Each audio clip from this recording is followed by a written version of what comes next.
Dark Myth WuKong Chapter 19. Defeated, but not destroyed. No matter how one looked at it, Sun Wukong had clearly collapsed from exhaustion. Yet, Tathagata remained uneasy, constantly feeling that the monkey would rise again in the next moment. Thus, Tathagata probed him with his power once more. The result was the same as before. The monkey wasn't dead, but his internal aura was extremely chaotic, and he was barely breathing. Continuing this standoff wasn't a solution, so Tathagata ordered several Buddhist soldiers forward to check. They cautiously pulled Sun Wukong up, forcing him into a half-kneeling position before Tathagata. Only then did Tathagata feel completely relieved. It seemed this monkey truly couldn't get up anymore. Tathagata steered his lotus throne slowly closer. Just then, the seemingly unconscious Sun Wukong suddenly snapped his eyes open. What a pair of eyes they were! Blood red, radiating a savage light that seemed to want to devour people whole, yet mixed with regret and hatred. Tathagata, Tathagata. As long as your old son is immortal, I will definitely kill you. Destroy your spirit mountain. His heart-wrenching roar was so forceful that blood trickled from the corners of his mouth. Tathagata had already flown backward the instant Sun Wukong opened his eyes. Seeing that Sun Wukong was merely a paper tiger, he resumed his lofty Buddha persona. Only heaven knew how frightened Sun Wukong had made him. First, single-handedly slaughtering a clean 1,200,000 Buddhist soldiers. Then, erupting again, one monkey, one staff, plunging into the midst of the Buddhas, moving at speeds none could match, severing everyone's arms or legs. Heaven knew where Sun Wukong obtained such immense divine power.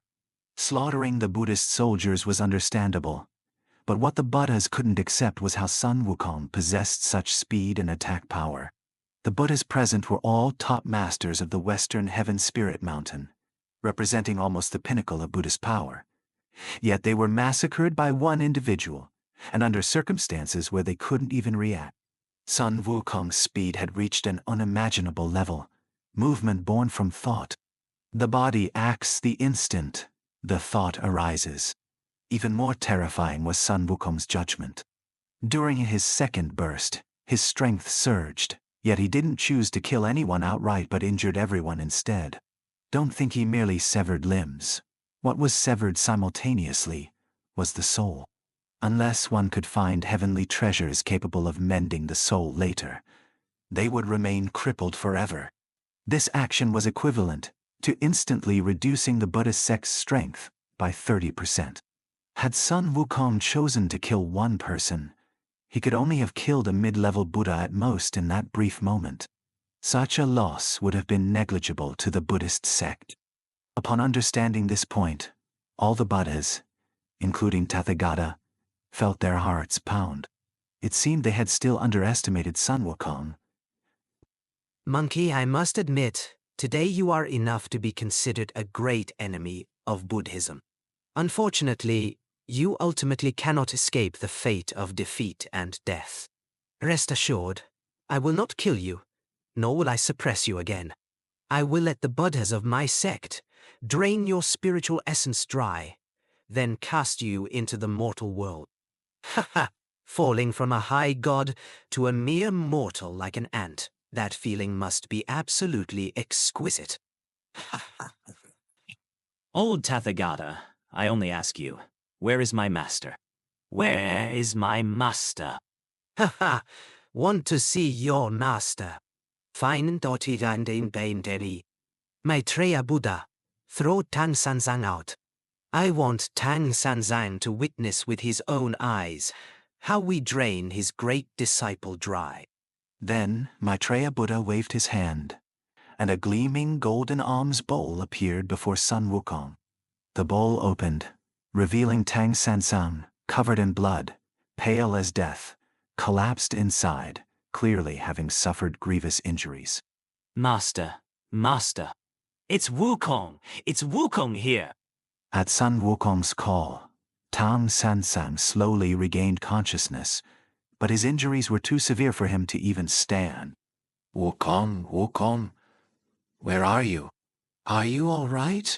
Where are your 3 junior brothers? Are they well? Master, you can't see me. I'm right in front of you. Baji is imprisoned by old Tathagata, his fate unknown. And junior brother Sha perished together with Emperor Zive. Little white dragon is fine, just captured by Tathagata. As he spoke, 2 lines of bloody tears streamed down Sun Wukong's cheeks. Your master is fine. Just my eyes were blinded by Tathagata. It's nothing serious. Wu Jing is dead. Wukong. Run quickly. Your master will cover your escape. Run quickly. Before Tang Sanzang could struggle, Tathagata formed a hand seal again. A lotus flower appeared above Tang Sanzang's head and drilled into it. You can hardly protect yourself, yet you want to cover this unruly monkey's retreat. Tang Sanzang, you were my chief disciple back then, yet you dare to oppose my plans. How about it? Seeing yourself like this today, do you regret it? Buddhas, prepare. Form the Spirit Absorption Array. Drain Sun Wukong's innate spiritual essence. Following this, all the bodhisattvas, arhats and buddhas scattered, forming a 6-pointed star formation, simultaneously weaving hand seals. In the next moment, silvery threads of light emanated from each of them, converging before Tathagata into a miniature 6-pointed star. This star enveloped Sun Wukong's head. An extremely tragic scream erupted from Sun Wukong's mouth. At the same time, blood flowed from his 7 orifices, and the milky white spiritual essence drifted from his head, being absorbed into the bodies of the Buddhas.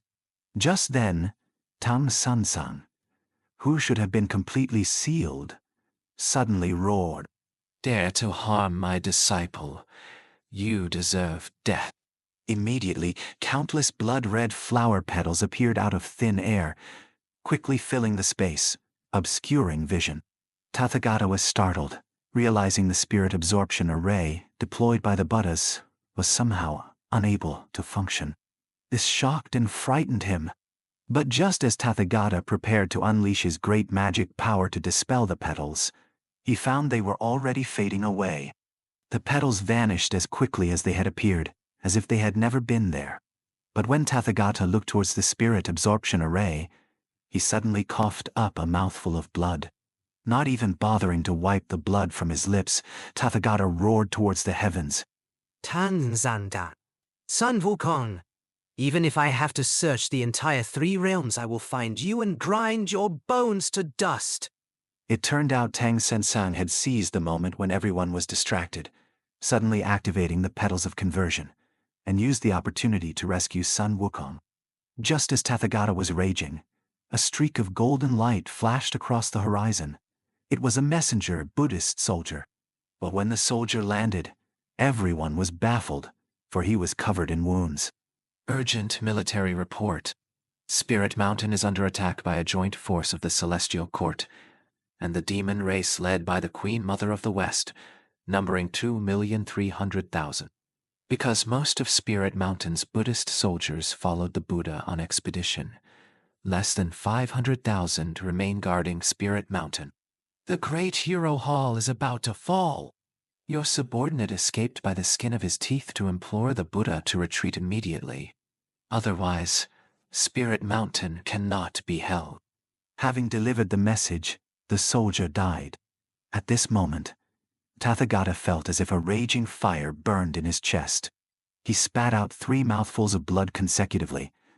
And then, the supreme saint of Buddhism, Namo Master Shakyamuni Buddha, fainted from anger.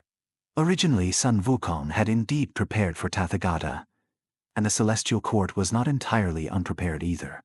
When Sun Wukong led his army to attack the Celestial Court, he had appointed the red-bottomed horse monkey as marshal, leading a 1,000,000-strong demon army on a detour towards Spirit Mountain.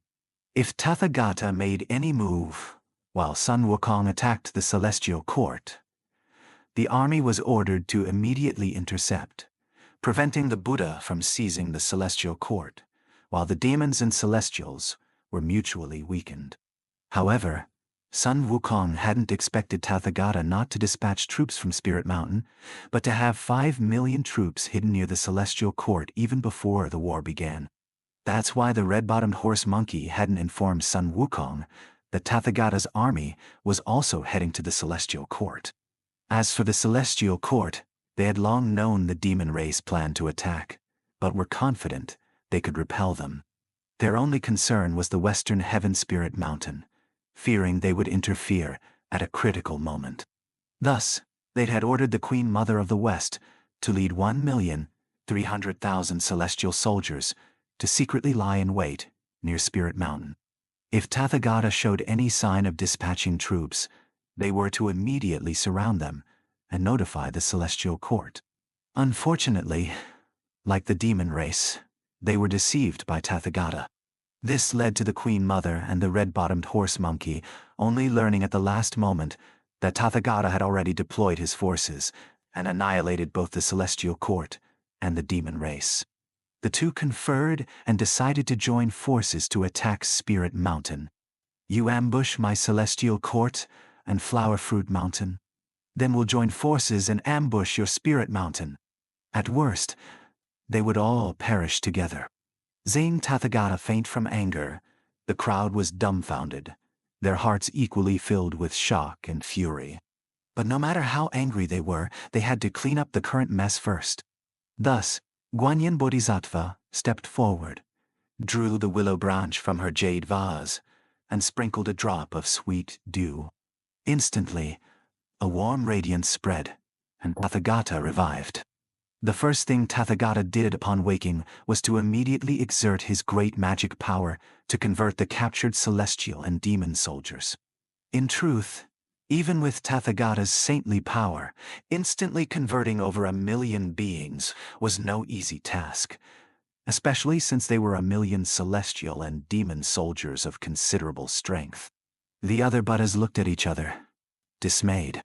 Having no choice, they stopped healing themselves, stood up one by one, and channeled their magic power to assist Tathagata. Thus, under the combined effort of 2,000,000 Buddhist soldiers and all the Buddhas, except for a few celestial generals and demon leaders, the rest were converted. The Buddhist army swelled by another 2,000,000, reaching 3,000,000. As for the celestial generals who couldn't be converted, Tathagata crippled their magic power and cast them into hell for reincarnation. The demon leaders, including Bull Demon King, Rock Demon King, Rhinoceros Monster, Lion King, etc., all became mounts for the Buddhas present. After dealing with the remnants and prisoners, Tathagata detached 1,000,000 Buddhist soldiers to clean up the battlefield and occupy the celestial court. The remaining 2,000,000 Buddhist soldiers followed Tathagata in an immediate retreat. When Tathagata's 2,000,000-strong army arrived back at Spirit Mountain, the Queen Mother of the West, leading the joint demon and celestial court forces, had already occupied it. Although they suffered heavy losses, the over 2,300,000 allied troops were reduced to less than 600,000. Compared to the devastated Spirit Mountain, the loss was still worthwhile.